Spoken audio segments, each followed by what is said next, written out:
अब हम पढ़ेंगे कार्तिक महात्म्य का 23वां अध्याय। नारद जी ने राजा पृथु से कहा, हे राजन, कारण के उद्यापन में तुलसी की जड़ में भगवान विष्णु की पूजा की जाती है। तुलसी का मूल प्रदेश भगवान विष्णु को प्रसन्न करने वाला है। हे राजन, तुलसी का पौधा जिस घर में वर्तमान है वह घर तीर्थ स्वरूप है और उस घर में यम के दूत कभी नहीं आते। सब पापों का नाश करने वाला, अभिष्ट फल देने वाला है। जो मनुष्य तुलसी का पौधा लगाता है वह यमराज को नहीं देखता। भगवती नर्मदा का दर्शन, गंगा स्नान व तुलसी के पौधे का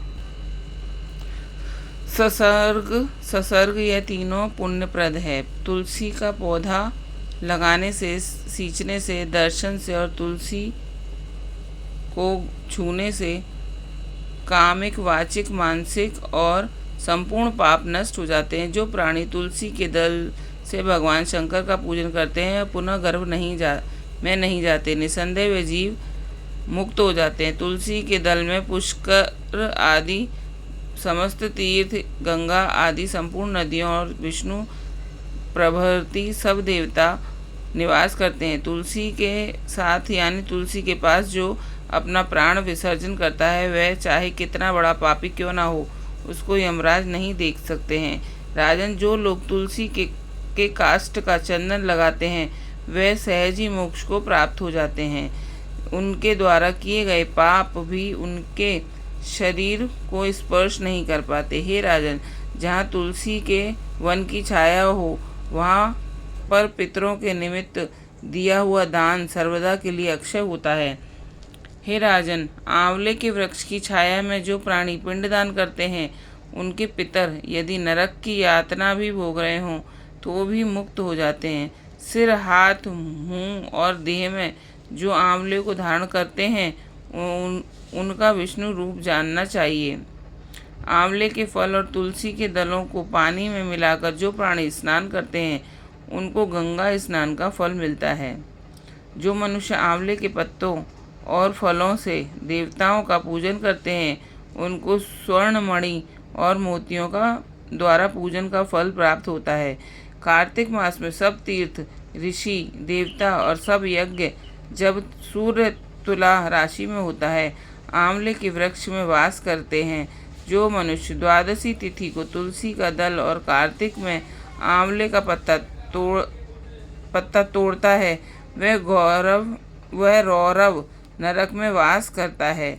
जो कार्तिक में आंवले की छाया में बैठकर भोजन करता है उसके अंत ससर्ग में सब दोष नष्ट हो जाते हैं। कार्तिक मास में जो आंवले की जड़ में भगवान विष्णु का पूजन करता है उसको श्री विष्णु क्षेत्रों के पूजन का फल मिलता है।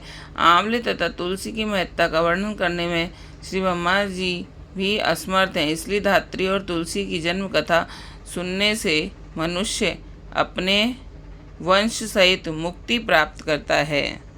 ओम नमो भगवते वासुदेवाय नमः। अब हम कार्तिक महात्म्य का 24वां अध्याय पढ़ेंगे। राजा पृथु ने देवर्षि श्री नारद जी से पूछा, नारद जी, आपने तुलसी के इतिहास, व्रत, महात्म्य के बारे में कहा है। अब यह बताने की कृपा करें कि क्या इस कार्तिक महात्म्य में और भी देवताओं का पूजन होता है? यह भी मुझे समझा कर कहिए।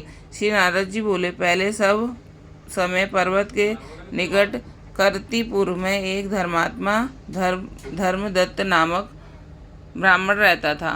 वह भगवान विष्णु के सब व्रत करता था और 8 पहर उनकी भक्ति में तल्लीन रहता था। एक दिन कार्तिक मास में वह एक पहर रात शेष रहने पर जागरण के लिए भगवान विष्णु के मंदिर में गया। वह हर प्रकार की सामग्री लेकर पूजा करने के लिए जा रहा था कि उसने मार्ग में एक बड़ी भयंकर राक्षसी को देखा, जिसके बड़े बड़े दांत थे, लपलपाती हुई जीभ थी, बड़े बड़े लाल लाल नेत्र थे, जिसका शरीर नंगा था, मांस रहित था।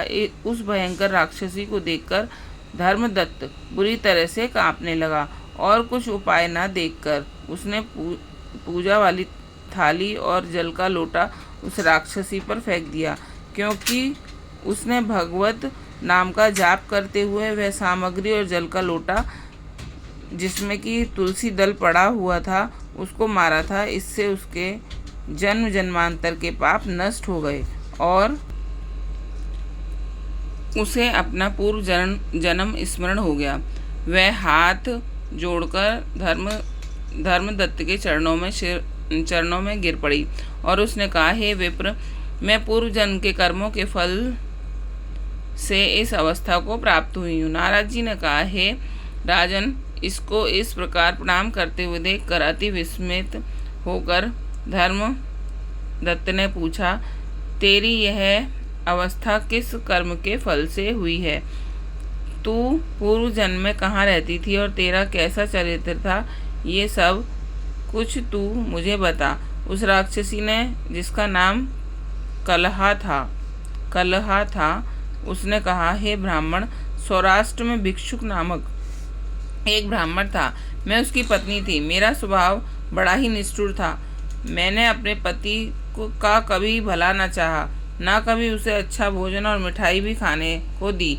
मैं प्रतिदिन उससे लड़ती झगड़ती रहती थी। मुझे इस प्रकार की लड़ाका देखकर तथा नित्य प्रति की कलह से तंग आकर मेरे पति ने दूसरा विवाह करने का निश्चय किया। ये सुनकर कि मेरा पति दूसरा विवाह कर रहा है, मैंने उसके द्वारा विवाह करने से पहले ही विष खाकर आत्महत्या कर ली। मेरी मृत्यु के पश्चात यम के दूत आए और मुझे पकड़कर गदा मारते हुए यम के पास ले गए।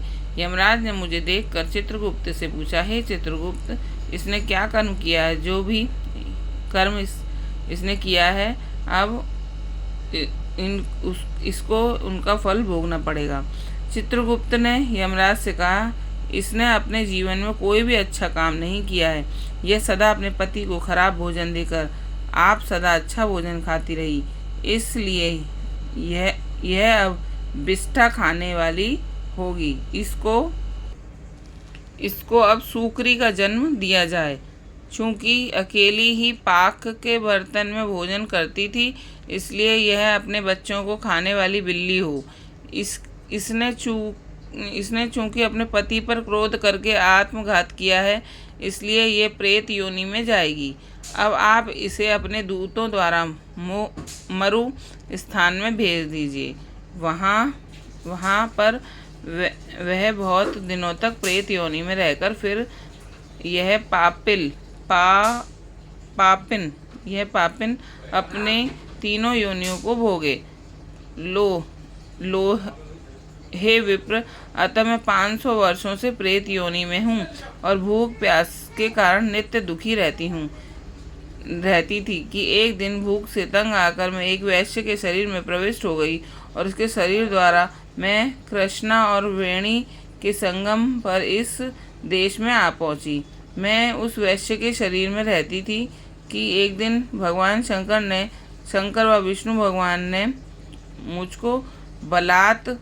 मुझको बलात् उसके शरीर से बाहर निकाल दिया।